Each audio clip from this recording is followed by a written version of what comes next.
આજની રેસીપી છે મેથી મટર મલાઈની સબ્જી।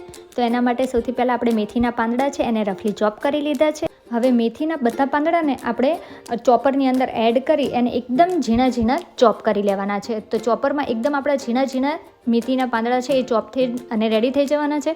જો તમારે સમારવા હોય તો તમે સમારી પણ શકો છો। તો હવે પેનની અંદર તેલ, બટર, જીરું એડ કરીને એ 2 મિનિટ માટે સોતે કરી ઉપર બધા લખેલા મસાલા એડ કરી લીધા છે। ત્યારબાદ અહીંયા મેં 2 નંગ જેટલી રફલી ચોપ કરેલી ડુંગળી લઈ લીધી છે, એને પણ 2 મિનિટ માટે સોતે કરી એમાં 10 થી 12 નંગ જેટલા કાજુ એડ કરી એને સોતે કરી લીધા છે। ઉપરથી અહીંયા આદુ, મરચાં અને લસણ એડ કરી મીઠું એડ કરી અને એને આપણે 2 થી 3 મિનિટ માટે સોતે કરી લઈશું। તો હવે અહીંયા આપણી જે પેસ્ટ બનાવવા માટેની ડુંગળી છે એ એકદમ રેડી થઈ ગઈ છે। એને પ્લેટમાં કાઢી ઠંડુ થવા માટે રહેવા દઈશું।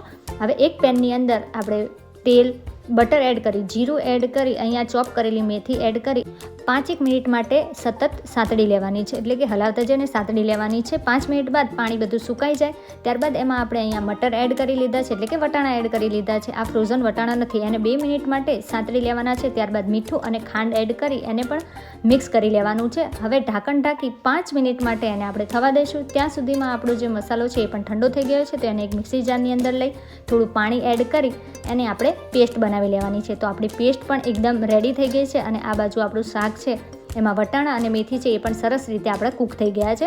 તો હવે જે ગ્રેવી તૈયાર કરી હતી એ આપણે એડ કરી દઈશું। હવે મિક્સી જારની અંદર થોડું પાણી એડ કરી એને પણ આપણે ગ્રેવીમાં મિક્સ કરી લઈશું। બધા મસાલા કરી લીધા છે, જેમાં હળદર, ધાણા જીરું પાવડર અને કાશ્મીરી મરચું પણ એડ કરી લીધું છે। એને સતત હલાવતા જઈ મિક્સ કરી લઈશું સરસ રીતે। એમાં થોડું પાણી એડ કરી એને આપણે 5 થી 7 મિનિટ માટે ચડવા દઈશું। તો 5 થી 7 મિનિટ બાદ ઢાંકણ ખુલે એટલે આપણી ગ્રેવી છે એકદમ પરફેક્ટલી કૂક થઈ ગઈ છે। તો આમાં અહીંયા મેં ઘરની મલાઈ એડ કરી છે 3 થી 4 ચમચા જેટલી। તો એને પણ સરસ રીતે મિક્સ કરી લેવાની છે। તો રેડી છે આપણી મેથી મટર મલાઈની સબ્જી। ઉપરથી ધાણા ભાજી, એક સ્પેશિયલ તડકા અને ઘરની મલાઈ એડ કરી લઈશું। હવે સરસ રીતે એને મિક્સ કરી અને એને આપણે સર્વ કરી લઈશું। તો અહીંયા મેથી મટર મલાઈનું શાક મેં તંદૂરી રોટી એટલે કે આપણું બટર રોટી જે કહીએ એની સાથે સર્વ કરી લીધી છે। તો રેસીપી તમને ગમી હોય તો વિડીયોને લાઇક જરૂરથી કરજો।